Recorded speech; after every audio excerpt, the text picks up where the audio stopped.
Regarding riba, the prohibition has also been mentioned in several hadiths. It is clearly mentioned in Sahih Bukhari, volume number 6, chapter number 48, 49, 50 and 51. That is hadith number 64, 65, 66 and 67. The first three hadiths, that's hadith number 64, 65 and 66 of volume 6 of Sahih Bukhari, says that Hazrat Aisha, may Allah be pleased with her, she narrated that after the last verses of Surah Baqarah was revealed to Allah's messenger, may Allah be pleased with him, may peace be upon him, he went out and repeated that in the mosque and prohibited the trade of alcohol and liquor. And the last hadith, hadith number 67, says that the hadith was narrated by Ibn Abbas, may Allah be pleased with him, that the last verses of the Qur'an to be revealed were verses prohibiting riba. These 7 verses, that is from Surah Baqarah, chapter number 2, verse number 275 to verse number 281, were the last 7 verses of the Qur'an to be revealed. And immediately after the revelation, a few days later on, our beloved Prophet, may peace be upon him, he expired. That's the reason that the companions did not have much time to know the minute details of the implication of the Sharia. And it's mentioned in the commentary of Ibn Qasir that Hazrat Umar, may Allah be pleased with him, he said he had wished that the beloved Prophet had thrown more light on 3 things. One being riba, and the other 2 being khilafah and kalala. That is, how a property of a deceased person who has no relatives, how it should be divided, which is mentioned in Surah Nisa chapter 4 verse number 12. But from the hadiths you can come to know clearly, besides the mention in the Quran, it's also mentioned in the Sahih hadiths. If you read the index, that is the glossary of Sahih Bukhari in volume 1, under the topic of riba, it is said riba is of 2 types. Riba nasiya, that is loan given to a person for business and interest charged on that loan. And riba fadal, that is exchanging a superior quality of good in turn for a bigger quantity of inferior quality of good, irrespective it may be gold, silver, foodstuff, etc. And it says all types of riba are prohibited. The prohibition of riba is also clearly mentioned in Sahih Muslim in volume 3, in chapter number 623, hadith number 3845 to 3849. 5 hadiths which clearly mention in Sahih Muslim that riba is prohibited.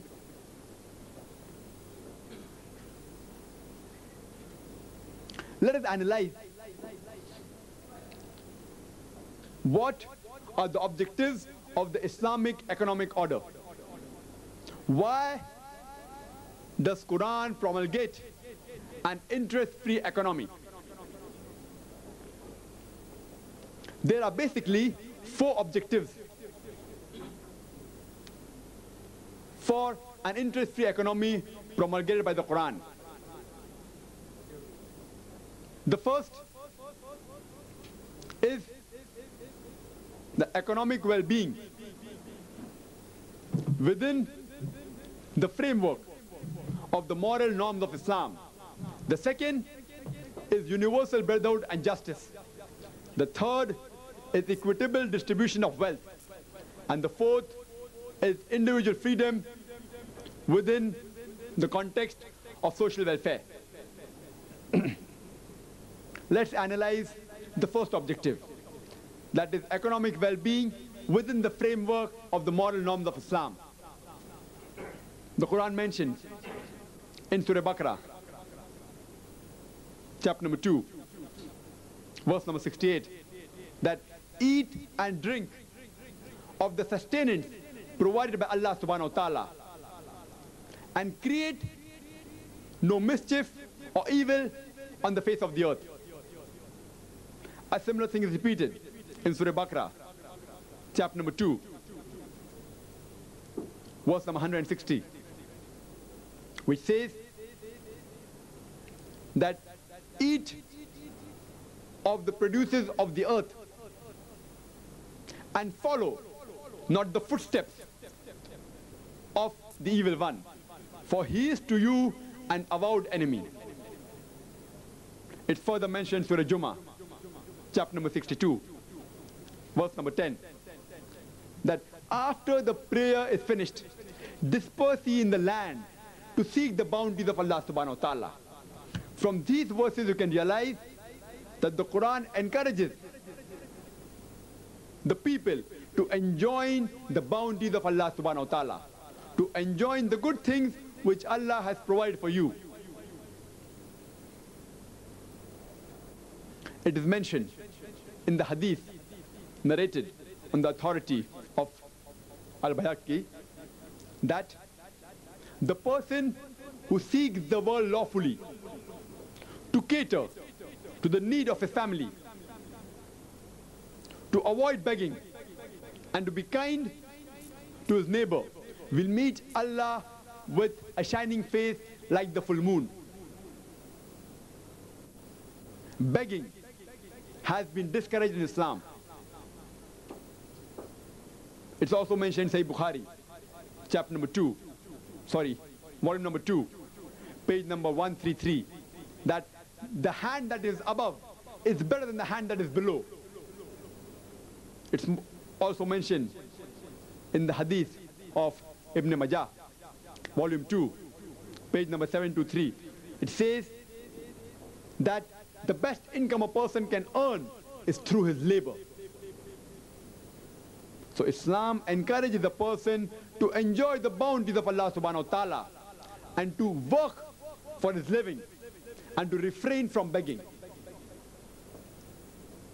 The second objective is universal brotherhood and justice.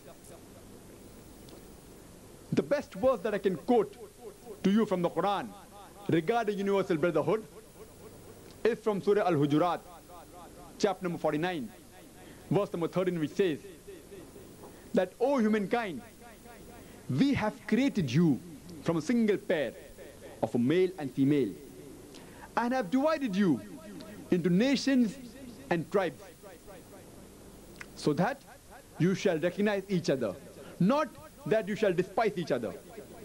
And the most honored in the sight of Allah subhanahu wa ta'ala is the person who's the most righteous, is the person who's the most pious. From this verse you come to know the criteria for judgment in the sight of Allah subhanahu wa ta'ala. It is not sex, it is not wealth, it is not caste, it is not color, but it is taqwa, it is God consciousness, it is piety.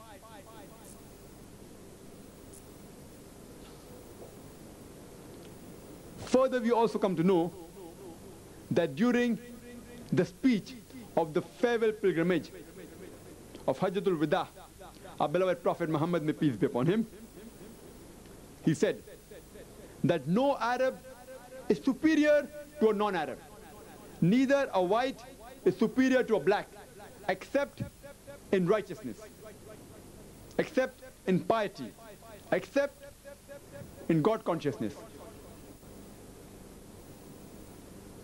The best verse that I can quote from the Quran regarding justice is from Surah Nisa, chapter number 4, verse number 135, which says that, Ya ayyuhal ladhina amanu, O you who believe, stand out firmly for justice as witness to Allah subhanahu wa ta'ala,